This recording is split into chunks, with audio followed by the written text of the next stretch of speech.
ever been to a private wine tasting before? No, I'm kind of new to this. Alright, we're going to have some fun. Okay, so just to start off, I'll let you know a bit about this wine, the grape, the producer. So when we take a look at the label here, there's a couple of things to look at. One, here we have the vintage, it's a 2017 by Pulenta, a Cabernet Franc. Cabernet Franc is the grape.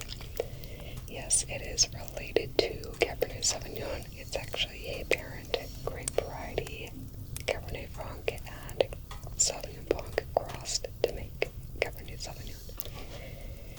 So there are actually some similarities with the wines when you compare a Cabernet Franc to Cabernet Sauvignon.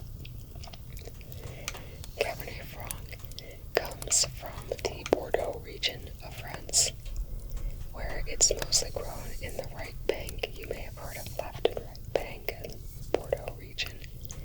On the right bank, it is mostly Cabernet Franc and Merlot blends, whereas on the left bank, it's Cabernet Sauvignon and Merlot blends.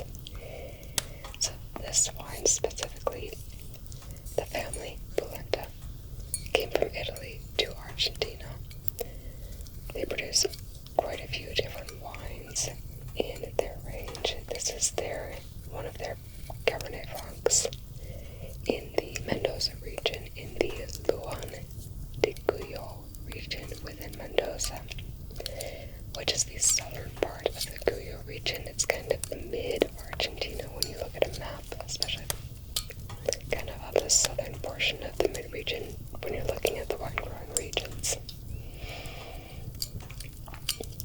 So just a bit about the Mendoza region. One of the big grapes you may know there is Malbec. Malbec is actually also a Bordeaux grape, just grown a little bit less so there and more so in Argentina.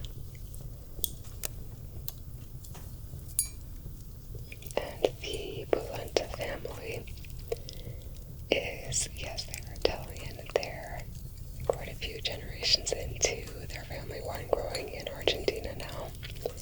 And one thing they do is they really, really focus on the sustainability of their winemaking and wine growing. They have projects working on more organic wine growing in Argentina. And one thing with that wine growers are focusing on is, one, for the quality of the wine, the finished wine, and two, working to preserve the land for future generations to be able to have quality wine grown in those regions.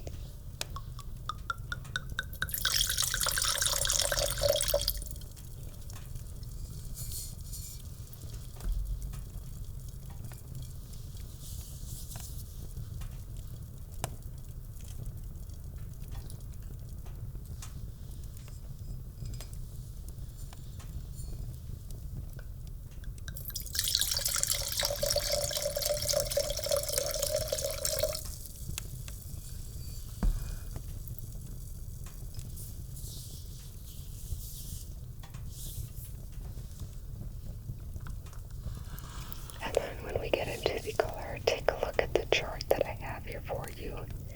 There's three main red wine colors: ruby, garnet, and purple.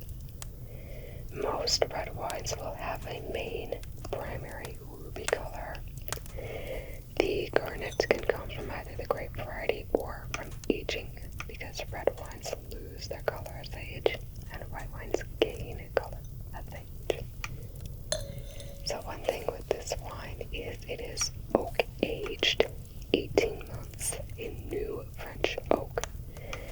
So a couple of things that means. One, oak is a permeable material, meaning oxygen can get in.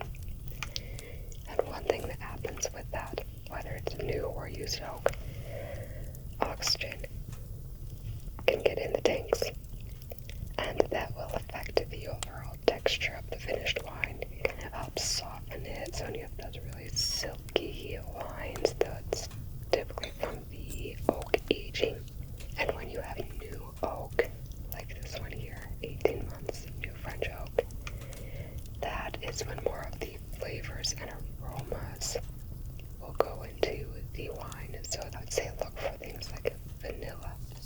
spices are kind of nice, warm winter spices.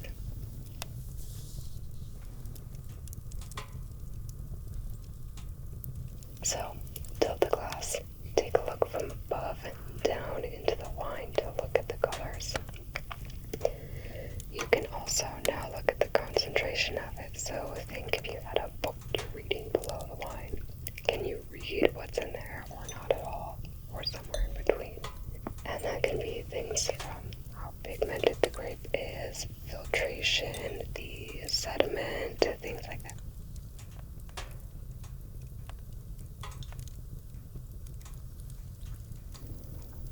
Oh, I love that. You're having fun with it. Keep going. I love it. Great. Yeah, of course. Now it's a very pretty rich wine. Not as heavy as some more of that California Cabernet Sauvignon. It's a little bit lighter. But very smooth. Very silky. Really fun winter wine. Cheers.